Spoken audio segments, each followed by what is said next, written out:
Does your low end sound muddy? Are you struggling to get your bass and mid sections to play well together?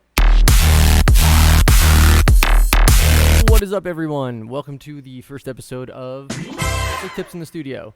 And today what we're going to be talking about is splitting off your sub from your bass leads. And if that's not something you've done in the past, it's something you can do to help give you a little bit more control over the low end and help make bass processing just a little bit easier when you're going back through EQ. And basically what we did here is I took this bass lead that I'm using as kind of my main sound, and you can hear what it sounds like. It's a very heavy saw, full spectrum, big sound. Has a great bass low end to it to begin with, but I have an awesome sub here that's super fat, round, great low end, has a little bit of noise on the top of it as too. That's why it's called the fuzzy sub, if you can see that down there. But what that does is it helps kind of fill out a little bit of the high spectrum stuff as well as that low end. So it's going to add a little bit more brightness to your track as well as rounding out that low end. And what that helps me do is kind of EQ the mid frequencies of the bass a little bit more easily while keeping the sub frequencies isolated. So if I want to do any widening on that sub bass to kind of give it a little bit more dimension, not on the sub bass, I'm sorry, on the mids of the lead bass, you can do that, and it helps you keep everything a little bit more controlled and contained and all together. So what I also did after that was I have this new awesome plugin from Black Salt Audio called Low Control, and it's basically like a one knob plugin.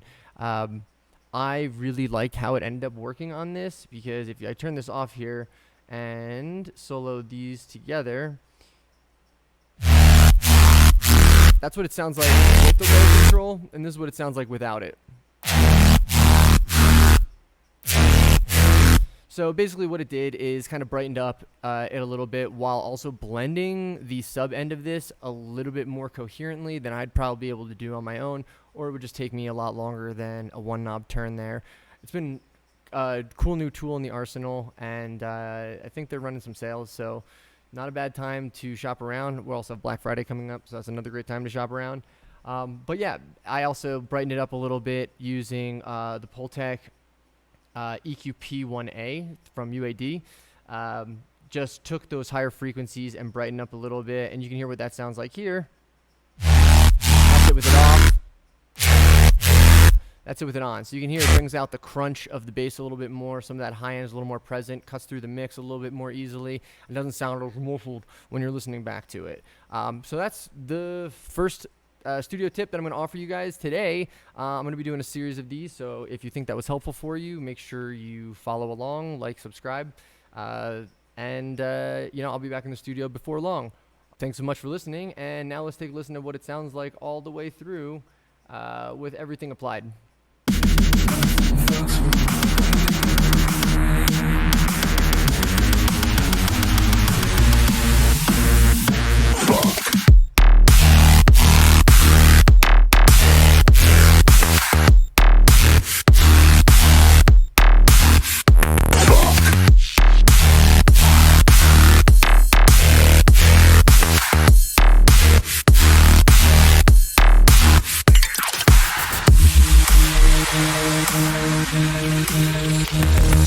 Let me know if you guys are looking forward to hearing this one.